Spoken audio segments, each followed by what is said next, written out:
long walk to you. Well, Mr. It's President. about 3 times the walk we used to take, right? I hope you like it. So we had a very good day, very good 2 days, and a lot of things were determined.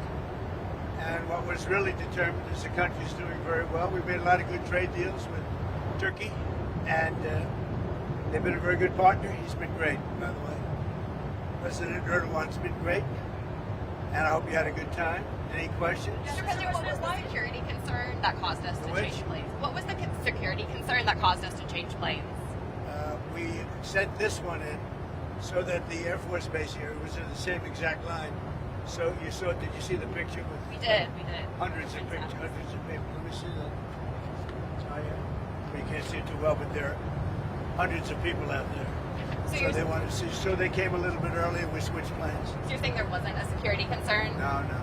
Why would there they? any other issue? No issue? No. Except we sent it a little early. Same line going back.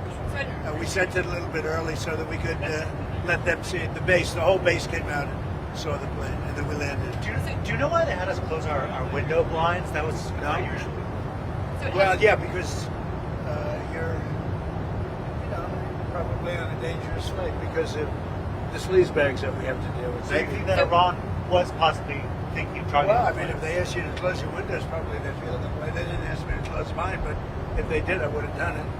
These are sick people, so I could see something like that. I didn't know they did that, but I could see something like that. Were you aware of any credible threat by Iran against Air Force Well, I have One? a threat all the time. I'm number 1 on their list before you. But if I go, you go, right? But was there a So specific threat today? perhaps someday you want to change professions. What do you have, Daniel? CENTCOM posted that there are strikes ongoing in Iran, so We just hit them very hard. And I say we hit them 20-1. Every time they hit us, we're going to hit them 20. And we did it last night. They did a little something today, but it was really retribution for last night. They hit actually 3 boats, not 2. And when they hit, we hit back much harder. Are we returning to a full-scale military conflict, sir? I don't know. I don't know. We'd win it very quickly. It's another way of doing it. We have many ways we can win, but we've already won militarily. They have very little. They have very little left, and they want to make a deal so badly. They called a little while ago. They want to make a deal so badly. I just don't know if they're worthy of making a deal. I don't know that they're going to honor the deal. That's the problem. If they want to make a deal, why do you think they attacked commercial vessels? Because they're sort of crazy, to be honest with you. They're sort of crazy. They're a little bit out of control, but they want to make a deal. Badly. So at the beginning, Have you spoken to Senator Mitch McConnell since his hospitalization? No, I haven't. How's No. he doing? I have no idea. I I have no idea how he's doing. at the beginning of before the NATO summit, you spoke Who are you with? Reuters. You had not the best. you had issues with you said you had issues with leaders of Spain, UK, various Spain, other I will countries. say I did have issues with Also Spain, Germany. and I still do. But Spain came back all the way today. Spain was very generous today. I told them I'm going to stop trading. What did Spain do there? They made they honored a request for lots of payment, and if they didn't, we wouldn't even talk to them. They were very bad. They behaved very badly, in my opinion. But there was great unity in that room today. The NATO room was pretty amazing, actually. There was something very good about it. I actually wish the press was able to stay. Now, they may have been different if the press was there, but there was tremendous unity and togetherness. It was quite nice. Sir, are you going to pull more U.S. troops out of Europe? And if so, how many and where specifically? I haven't made that final determination. A lot's going to depend on Greenland, and a lot. I mean, we're going to make a very good deal on Greenland, and if we don't, maybe I will. And a lot's dependent on Iran. I mean, they want to help now. It's a little late to the thing because essentially there's not that much fighting to be done. But some will depend on Iran.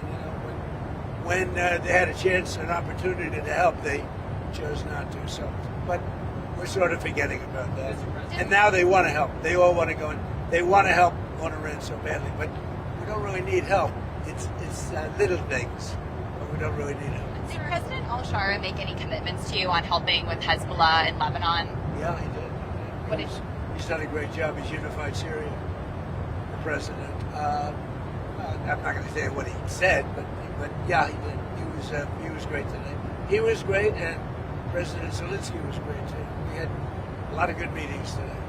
Sir, you suggested that the only reason you came to this summit was because it was held in Turkey. Was this your last NATO summit? No, I think they came a long way today. They made some concessions, and I think NATO came a long way today. And one of the things, we shouldn't be paying for the kind of money we paid for. No president. I did in my first term, but Biden immediately gave it back. No president should be having to pay the kind of money we pay. And again, we're really there for protecting them, not for protecting us. It was ultimately protected against protection against the Soviet Union, now Russia, but it was against the Soviet Union. And honestly, we're very far away. We have an ocean separating us. We'll see. The meeting today settled a lot of things. It was a very, very good meeting. And people understand that the United States we've been treated very unfairly. And then on top of that, they weren't there for a really de-nuking, because it's really not a war so much, it's a de-nuking of Iran, denuclearization of Iran. So this is all about taking nuclear weapons, not allowing Iran to have nuclear weapons, and everybody should like that, even you. You have a question? Yeah, the housing bill becomes law on Friday night if you don't sign it. What do you plan to do? About what? The The housing housing bill? bill? That's a very good question. See, I'm a big fan of many bills, but I'm a much bigger fan of the most important bill. It's called the Save America Act. It's voter ID, it's proof of citizenship, and it's no mail-in ballots. Other than it would be very, easy on this, frankly. But military, illness, disability, vacations, you can't get there. You're away, business. But other than that, you should go and vote. And if you don't, people cheat. You look at California. Look at what happened to this Spencer Pratt thing. I mean, with the votes, hundreds of thousands, probably millions of votes gone. Well, he didn't make the runoff. He was so far ahead of third place, it was ridiculous. Maybe ahead of first place. But look at that. Look at what's happened with Steve Hilton. Had the U.S. attorney not started an investigation, they would have gotten Steve Hilton out too. So we're a third world country in some states with respect to voting. Friday is the deadline for the housing. Friday is the deadline after which the housing bill will become law without your signature. Will you I'll let make a decision. Not that I dislike it. I dislike the fact that people aren't voting for voter ID with a picture. How can you not vote for voter ID? And by the way, the public wants it 94%. Voter ID, proof of citizenship, no mail-in ballots, other than with the exceptions. On Venezuela, did you tell Machado not to go back to Venezuela the other week? And what's your relationship? You mean, did I tell him a long time ago? Well, no, Maria Corina Machado, the opposition figure. Did you tell her not to go back?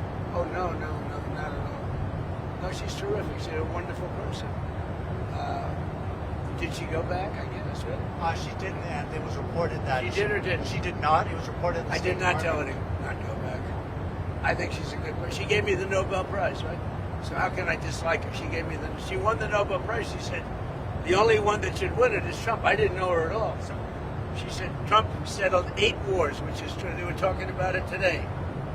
Azerbaijan. I mean, think of the wars they settled. 8.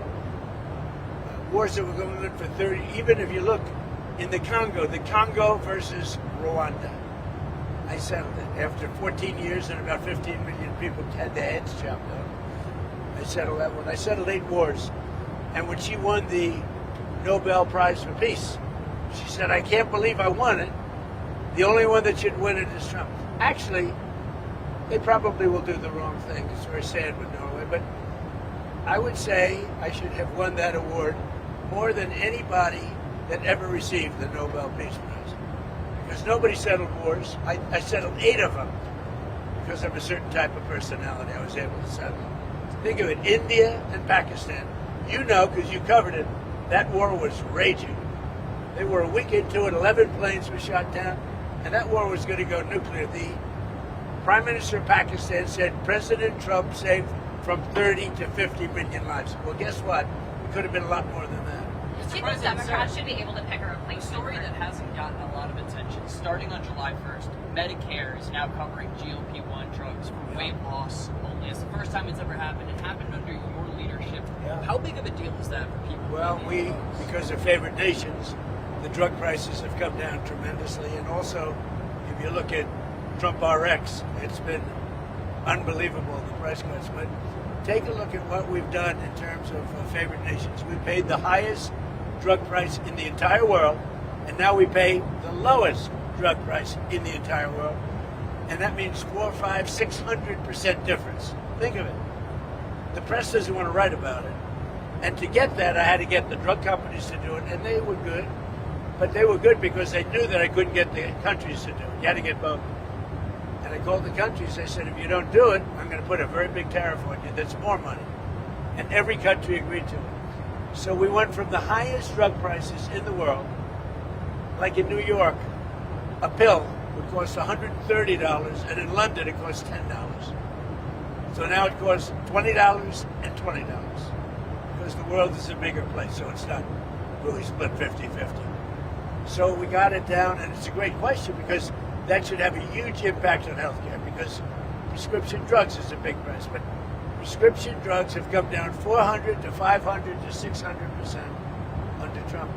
And that alone should win us the midterms. And the Democrats will terminate it and try and blame somebody else like us, as I call them, the Democrats.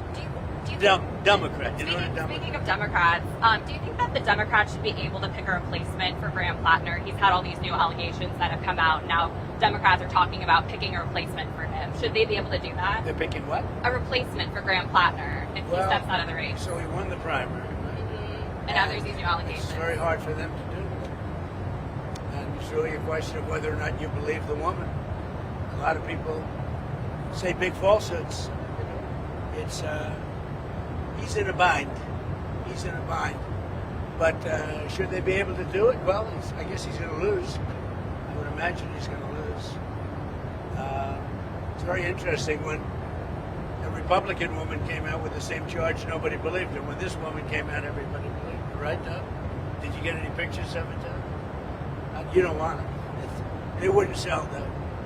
So, any other questions? Mr. President, Yes, sir, Mr. President. a new Federal Reserve working paper came out, and it suggested that the illegal migration surge under Joe Biden caused housing costs to spike 30%.